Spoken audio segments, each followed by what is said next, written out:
For over a decade, one of our display windows looked like this. But nothing lasts forever. See the Svengoolie tribute window at Alternate Reality.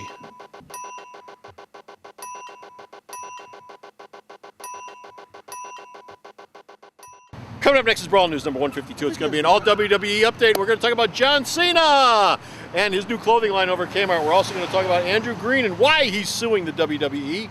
We're going to have more news on Reid Flair's death, and we're going to wrap it all up with the WWE changing their concussion policy. All that and more coming right up. I got a headache.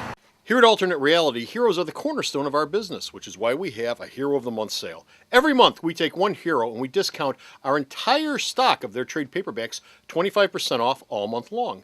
That's right, for 30 days, you can save 25% off any of that month's selected Hero of the Month trade paperbacks. And that's only here, where your money works harder. Alternate Reality. Bo once opened a can of whoop-ass, and he made whoop-ass soup. It then whooped his ass. It's time for Brawl News, your comic book man and Bo. We seek to expose fantastically related things, so please think clean underwear. Brawling News, episode 152, Blood of the Yummy.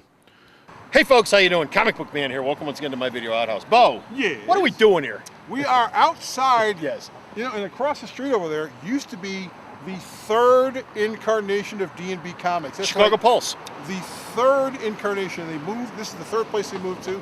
You know, in our next segment, when we do this a little later in 2 weeks, we'll tell you where their last and final location was before D&B gave up the ghost and went off into comic book Valhalla.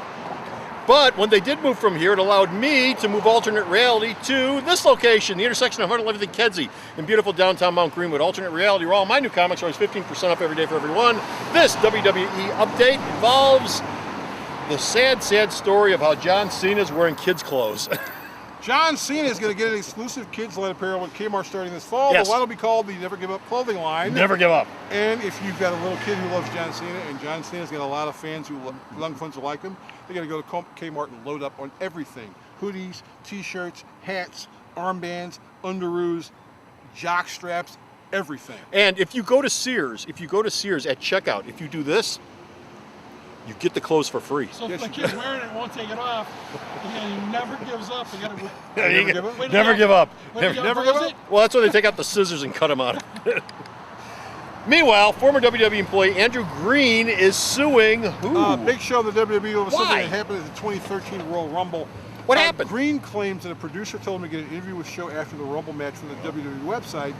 Show didn't want to do it, cursed him out, supposedly grabbed him around the neck, smacked him in the face, and shoved him against a truck while threatening him. So Green left the WWE because he said, "I didn't feel safe dealing with other wrestlers legitimate anymore." tactics in negotiation.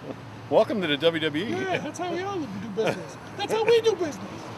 So he didn't have a good time. Another ex-wrestler who hasn't had a good time is the now dead Reid Flair. Now, what's the story with Reid Flair? The autopsy report finally came in. Reid Flair died due to an accidental overdose of heroin. Oh. He also had Xanax and a muscle relaxant in his system. So that's when his dad and his dad's girlfriend, the former Fifi the maid, found Reid Flair in the hotel room that they were sharing because they were in town in Charlotte for a convention. Okay. So yeah, he OD'd. Reid Flair OD'd, which isn't exactly a major shock because Reid Flair had substance abuse problems in his past. Well, that's a shame. That's a shame. Sorry to hear that about Reid Flair. And out to his family, especially Ric Flair. Ric Flair. Our last story involves WWE and how they've changed their concussion policy. First off, they gave the Chris Nowitzki Sports Institute $1 million, who studies concussions, which is weird because they've always said that Nowitzki knew nothing when he was talking about as far as concussions are concerned. But now the deal is, if a wrestler shows like he's got a concussion, they're pulled from the ring. They will not be returned into the ring unless they pass an impact test. They also must show they can do a match without any signs of a headache, any fogginess, or nausea.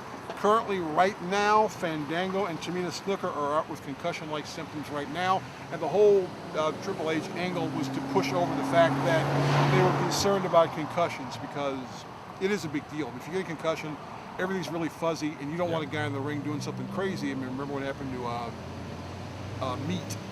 Yes. You know, bad things happen. Liability is a huge factor. And liability is a huge factor. But the fact that they gave Nowitzki $1 million is weird because Nowitzki was a former wrestler. He retired because of concussions. The relationship between the two of them has always been very, very strained, but apparently Triple H has made an effort to reach out to the Whiskey and he concerned himself with the concept of people getting concussions. Well, Triple H is more or less in charge of the company right now, right? Triple H is the guy running it. Before it was Vince. Yeah, Vince. So you've got two different people in charge of the company, probably two very different mindsets. Definitely. I mean, especially since Triple H spent his time growing up in the ranks. Yes. And Vince, while he ran the ranks, he didn't grow up in the ranks. And by the way, King, not wrestling. If you didn't watch this week's Raw when we're taping this, and you missed the Daniel Bryan match on Raw, you missed probably one of the best matches of the year. It was great. It was incredible. Him and Seth Rollins tore the house down. It was a 25-minute match. They did everything under the sun, and the audience was just dumbstruck by how good the match was. Okay. Hey, Paul, where's that Concussion Institute again? It's in Connecticut. I'm not feeling real good. I'm not feeling real good. Well, go off there and sleep. Well, you know, every time I do a news story with him, I feel like I have a concussion. Go away. You're having a concussion. Well, that's it. We're done. We're finished.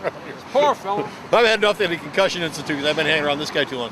But in the meantime, if you want to find out more about the Brawling news that we do here, where do they go? Sarah, let them know. If life were a sandwich, www.myultimatereality.com will be the limp, soggy pickle. So, go to the store's website, check out all of his news. Until next time, this is Comic Book Man. And this is Bo saying, clouds are coming, so let me wrap this Watch this. Bye! Get here. The Video Outhouse is brought to you by some of the finest people willing to work for free. This is a list of some of them.